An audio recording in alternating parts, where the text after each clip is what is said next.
The time is 8:45 p.m. This is the Sri Lanka Broadcasting Corporation. Here's the news edited by Lakshman Fonseca and read by Tilani Pires. The Prime Minister stresses the value of education and says the education makes an individual to stand alone with dignity. The Foreign Minister commends Republic of Korea for the benefits derived to Sri Lankans employed currently in Korea. Chartered Institute of Journalists will be established by next June. Compensation for the people affected by the gas burnings will be provided shortly. The Minister of Environment insists the officials of the Geological Survey and Mines Bureau to opt for online licenses. And on the main news story, the circular extending the retirement age of public servants released.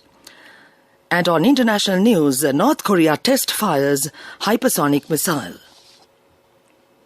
The Prime Minister Mahinda Rajapaksa stresses the value of education. He says the education makes an individual to stand alone without begging from others. At a function held in Malayadeva Girls College today, the Premier said that there was a paramount responsibility for both the parents and teachers to provide the students with necessary technological tools to compete with the future. He added the students have been addicted to mobile phones during the pandemic season as the parents had to opt for online education. He said it is the duty of the students not to misuse opportunities they are provided with.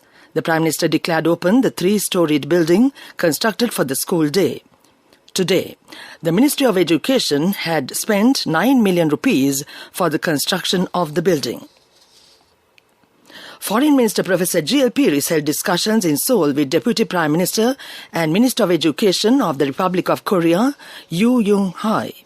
Minister Pires has referred to extensive economic cooperation between the two countries, especially overseas development assistance led by KOICA and the Exim Bank of Korea.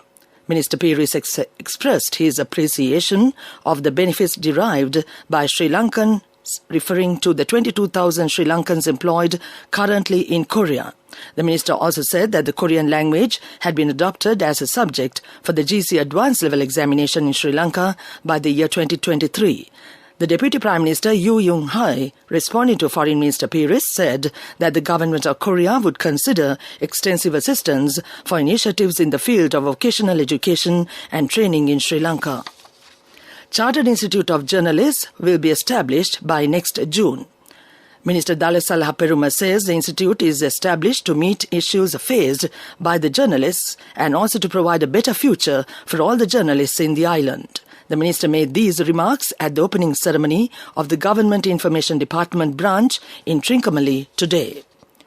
Compensation for the people affected by the gas burnings will be provided shortly. The State Minister Lasantha Alagewana says primary work in relation with the task have been already initiated.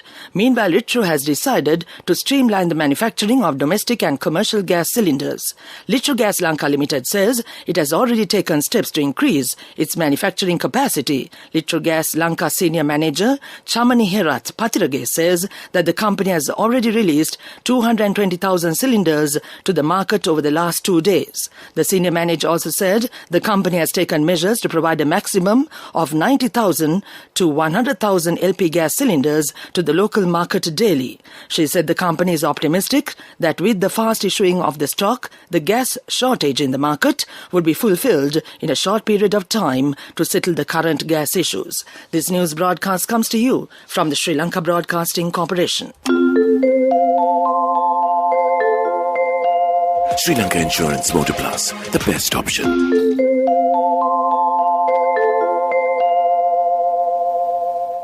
Minister Mahinda Amaravira warns the Board of Directors of the Geological Survey and Mines Bureau. He warns the board, saying that they will be sacked if online payment system for sand, gravel and soil transport license applications were not introduced within 3 months. According to the prevailing system, the clients have to report to the head office or its regional officers. Minister of Environment Mahinda Amaravira has scheduled to launch the online payment system for sand, gravel and soil transport permit applications last year. Minister said about 1,000 to 2,000 people visit the head office of the Bureau and regional offices daily to obtain sand, gravel and soil transport licenses. He added after the online system is introduced, the public will be immensely benefited and the workplaces will not be crowded. The Geological Survey and Mines Bureau have issued over 1.2 million licenses last year. The Health Ministry says 145 patients have recovered from COVID-19 infection within the last 24 hours. This brings the total number of COVID-19 recoveries in the country to 561,557, the ministry said. Meanwhile, the Director General of Health Services has confirmed 18 more coronavirus-related deaths for January 4th, increasing the death toll in the country due to the virus pandemic to 15,065. According to the figures released by the Government Information Department, 5 of the patients are between the ages of 30 to 59 years and the remaining 13 are in the great age group of 60 years. That ends local news for now. In 200 meters, turn left. This is not just my daily commute. I drive to power my nation's future. Sri Lanka Insurance Motor Plus introduces specialized motor insurance for you who drive our nation forward. Choose tailor-made insurance solutions, up to 75,000 rupees claim settlements within 3 working hours, exclusive discounts through Motor Plus loyalty rewards, easy and 0% interest payment plans. Only from Sri Lanka Insurance. The main news story is brought to you by Siddhalepa Vedamahatmya. The circular extending the retirement age of public servants up to 65 years of age has been released today. The Secretary to the Ministry of Public Services, Provincial Councils and Local Government, J.J. Ratnasari, said that the retirement age of public servants will be extended to 65. This circular has been issued in accordance with the 2022 budget proposal. However, this will not apply to those serving in the armed forces. He said the Sri Lanka Administrative Services Association previously opposed extending the retirement age of public servants to 65. The association had said in a letter to the Secretary to the Ministry of Public Services and Provincial Councils that the retirement age should be 62 instead. That was the main news story. The main news story was brought to you by Siddhalepa Vedamahatmya. Moving on with Watchlight, the Association of Medical Specialists warns that it is inevitable that the Omicron variant will cause a massive wave of infection within the next few weeks. The association strongly urges everyone to take the booster dose of the COVID-19 vaccine in order to reduce the chances of the infection of the disease and protect the vulnerable. It added it will prevent hospital capacity being overwhelmed and will also prevent a lockdown which could lead the country to further economic disaster. That came to you in Watchlight. Coming up, World News.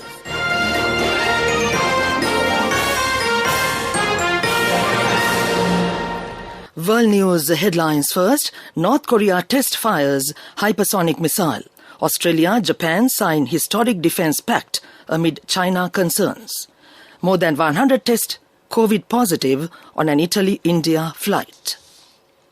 North Korea's state-run media have confirmed the country test fired a hypersonic missile on Wednesday. The ruling Workers' Party newspaper stated that the country's Academy of Defense Science carried out the test. The paper ran a photo showing a mobile launcher firing a single missile. It is reported that the missile flew 700 kilometers and hit its intended target. South Korean military officials said the launch took place in Gyeongbuk province and the missile flew towards the sea. Hypersonic missiles are designed to travel at 5 times the speed of sound. They can fly at low altitudes for long periods and change course in flight, which makes them difficult to detect and intercept. The United States, Russia and China are among the countries that have developed hypersonic missiles. North Korea first launched one in September. The leaders of Australia and Japan have signed a historic defense treaty that Australian Prime Minister Scott Morrison said would contribute to a secure and stable Indo-Pacific as China expands its military and economic clout in the region. The treaty was signed during a virtual summit between Morrison and his Australian counterpart, Fumio Kishida, today. The treaty will also underpin greater and more complex engagement in operability between the Australia Defence Force and Japan's Self-Defence Forces. The RAA's signing follows more than a year of talks, and Japan's Kyodo news agency said the pact will facilitate joint exercises too. A total of 125 passengers who arrived in the northern Indian city of Amritsar on a chartered flight from Italy have tested positive for COVID-19. They will be placed in isolation, health officials said. They were among 179 passengers on the flight from Milan, which landed in Amritsar on Wednesday afternoon. India reported more than 90,000 cases on Thursday, a nearly six-fold rise over the past week that experts say it fueled by the Omicron variant. The country recorded 325 deaths in the 24 hours, but only one has been linked to Omicron, officials said. Reports said that children and infants travelling on the plane were exempt from testing for COVID-19. Of the 160 passengers were tested, 125 were found to be positive for the virus. Back to the world news headlines. North Korea test fires hypersonic missile. Australia, Japan sign historic defence pact amid China concerns. More than 100 test COVID positive on an Italy-India flight. That ends World News. Development News is brought to you by Let's take all out of the coconut tree and make the island thriving and prosperous. Call our hotline 1928. WhatsApp 070 400 1928. And on development news, the University Grants Commission, UGC, has instructed all state universities to establish Social Reconciliation Centres, SRC, for an initial time period of 10 years. The UGC will launch the program as a joint initiative with the President's Office. The UGC chairman, Sampath Amratunga, said the central purpose of SRC is to promote the understanding of different religions and ethnicities while promoting the Lankan spirit rather than parochial identities. That came to you in Development News. Development News was brought to you by the coconut tree is well grown in almost all the parts of the island. It is an exceptional source of extra income. The shell, the husk and almost all the parts of the coconut tree makes you money, providing you with an excellent extra source of income. It will also help to nourish the economy of the country. You will be guided with all necessary informations regarding the coconut cultivation, with the novel cultivation techniques and all other related and upgraded informations by the Coconut Research Institute, Lunavilla. Call our hotline 1928. WhatsApp 070 400 1928. Coming up, sports news. The Women's Ashes between England and Australia will start on the 20th of January, a week earlier than planned after a late change to the schedule. The series will now begin with 3 T20s, followed by 1 Test and 3 one-day internationals. The change allows both teams to travel to New Zealand and complete 10 days quarantine before the Women's World Cup, which follows from 4th March. England are aiming for their first Ashes series win since 2013-2014. The 3 T20s originally scheduled to follow the test will take place on the 20th, 22nd and 23rd of January in Adelaide. The test will now start at 2300 GMT on 26th January in Canberra with the ODIs. Australia have held the Ashes following the past 3 series after away victories in 2015 and 2019 and a drawn series in Australia in 2017 and 18. The Women's Ashes is a multi-format contest in which 4 points are awarded for a victory in the test and 2 for an ODI or T20 victory. That ends Sports News. Cash through NSP globally and win wonderful gifts locally. From October 1st, 2021 to December 31st, 2022. Remit a minimum of $100 or an equivalent amount in any foreign currency 3 times through NSB U Trust. Business News, sponsored by National Savings Bank, the safest place for your money. Cinnamon Air opened its new aircraft maintenance hangar at the Bandaranaike International Airport, located alongside Cinnamon Air's exclusive domestic passenger terminal at the Bandaranaike International Airport. Cinnamon Air is owned and operated by Safran Aviation Private Limited. It's a joint venture between John Keells Holdings, MMBL Leisure Holdings and Phoenix Ventures. That was Business News. Business News Sponsored by Cash through NSP globally and win wonderful gifts locally. Will you be the lucky winner of the NSP Golden Jubilee?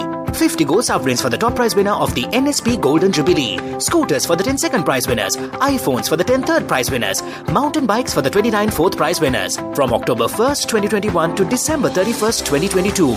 Remit a minimum of $100 or an equivalent amount in any foreign currency 3 times through NSB U Trust.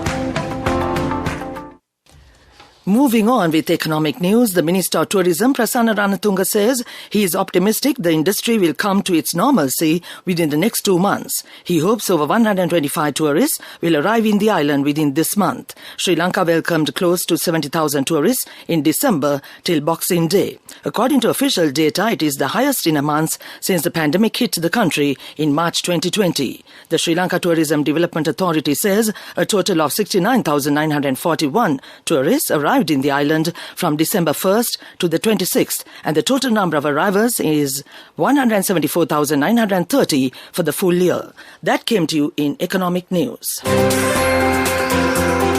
The weather report. Showers will occur at times in the Uva province and in Batticaloa, Ampara, Polonnaruwa, Matale and Nuwara districts. Several spells of showers will occur in the northern province and in Anuradhapura and Trincomalee districts. Showers or thunder showers will occur at several places in the western and Sabargama provinces and in Gaul, Matara districts during the evening or night. Showers or thunder showers will occur at several places in the sea areas of the coast extending from Kankasanture to Hambantota via Trincomalee, Batticaloa and Pothuil. Showers or thunder showers may occur at a few places in other sea areas around the island during the evening or night. That was the weather report. And now to end this news broadcast, the main points once again. The Prime Minister stresses the value of education and says the education makes an individual to stand alone with dignity. The Foreign Minister commends the Republic of Korea for the benefits derived to Sri Lankans employed currently in Korea. Chartered Institute for Journalists will be established by next June. Compensation for the people affected by gas burnings will be provided shortly. The Minister of Environment insists the officials of the Geological Survey and Mines Bureau to opt for online licenses.